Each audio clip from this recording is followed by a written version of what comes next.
धनंजय मुंडे यांना अजितदादा पाठीशी घालतात, असा गंभीर आरोप धनंजय मुंडे यांच्या पत्नी करुणा मुंडे यांनी केला आहे. त्या आज गुरुवारी दिनांक 13 फेब्रुवारी रोजी दुपारी 3 वाजण्याच्या दरम्यान मुंबईत माध्यमांसमोर बोलत होत्या.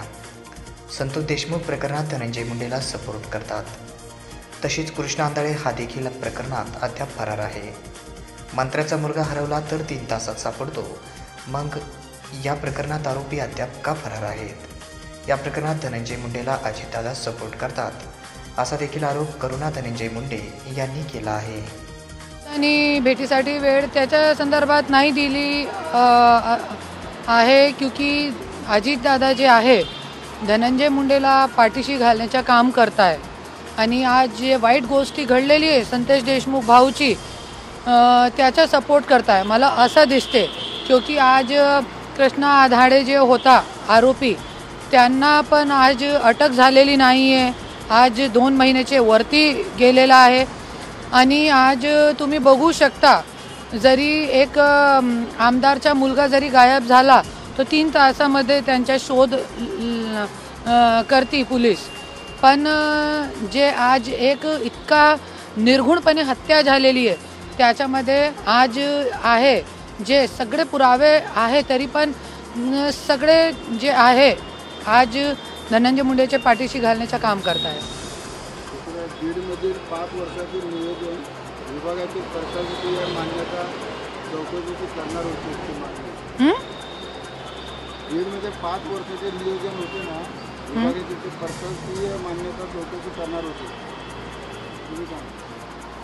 चौकशी तो आता मला असं वाटते की जरी सिस्टम हे लोकांची आहे, जरी प्रशासन हे लोकांचं आहे, तो चौकशी करणार कोण? आणि तुम्हाला माहिती आहे की आज प्रशासन हे लोकांचं आहे, शासन हे लोकांचं आहे. तो जोपर्यंत धनंजय मुंडेचा राजीनामा नाही होणार आहे तोपर्यंत चौकशी होऊ शकत नाही, मला असं वाटते. करुणा मुंडेंच्या तक्रारीनुसार मंत्री धनंजय मुंडे कारणे दाखवा नोटीस, करुणा मुंडेच्या नावात असलेली मालमत्ता निवडणूक शपथपत्र न दाखवला आरोप. जसं की सगळ्यांना माहिती आहे, 2024ची जे आमदारकीची जे निवडणूक होती त्याच्यामध्ये माझे अनुमोदकाला जे वाल्मिक कराड होता ते उचलून घेऊन गेला होता. आणि माझा पर्चा अवैध करून धनंजय मुंडेने स्वतःचा पर्चा वैध केला. मी स्वतः तिकडे CCTV फुटेज पण आहे तिकडे निवडणूक विभागाकडे, तिकडे मी ऑब्जेक्शन घेतला होता त्यांचे पर्चेवरती की माझे नवरेने माझ्या मुलाबाळांच्या नाव दाखवलेलं आहे, शिशू मुंडे, शिवानी मुंडेच्या, पण आई म्हणून माझं नाव कुठे आहे? माझी जे प्रॉपर्टी आहे त्याचा उल्लेख कुठे आहे? आमचे जे दोघांचे वाद, जे डिवोर्स पिटिशन चालू आहे, डोमेस्टिक व्हायलन्सचं पिटिशन चालू आहे, आणि आणखीन खूप काही पिटिशन चालू आहे, ते दाखवलेले नाही आहे. आणि सगळी खोटी माहिती दिलेली आहे. त्याच्या संदर्भानुसार मी ऑनलाईन पिटिशन परलीमध्ये टाकला होता. त्याच्या आज त्यांना नोटीस बजावणं गेलेलं आहे. आणि 24 तारखेला त्यांना हजर व्हावं लागेल. वकील पाठवण्याचा चालेल नाही, त्याच्यामध्ये त्यांना स्वतःला याच्यामध्ये हजर राहावं लागेल आणि बेल करावं लागेल.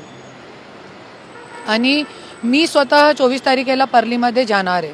रुपालीताई, तुम्ही वेळोवेळी मीडियावरती म्हणताय की करुणा मुंडेला मी जे अंमलबजावणी केलेली आहे माझी कंप्लेंटवरती, तो मी तुम्हाला एक सांगू इच्छितो. आणि तुम्हाला काल पण हे महिला आयोगमध्ये हे निवेदन टाकलेलं आहे. मी परत तुम्हाला आठवणीसाठी की तुम्ही जे संगमनेरचे आणि येरवडाची ज्याच्यावरती पोलीस ऑलरेडी कंप्लेंट घेतली होती, त्याच्यावरती तुम्ही नोटीस बजावली आहे की तुम्ही त्याच्यामध्ये न्याय द्या. आणि त्याच्यावरती अगोदर कारवाई झाली होती, त्यांना तुम्ही परत नोटीस देताय. पण जे माझ्यासोबत 2 वेळे माझ्या गाडीमध्ये रिव्हॉल्वर ठेवली गेली आणि माझ्यासोबत माझी कार फोडली गेली बीडमध्ये, आणि जे वाल्मिक कराडने माझ्यासोबत मारहाण केली होती कलेक्टर ऑफिसमध्ये, त्याच्यामध्ये सगळी कंप्लेंट मी तुम्हाला दिलेली आहे.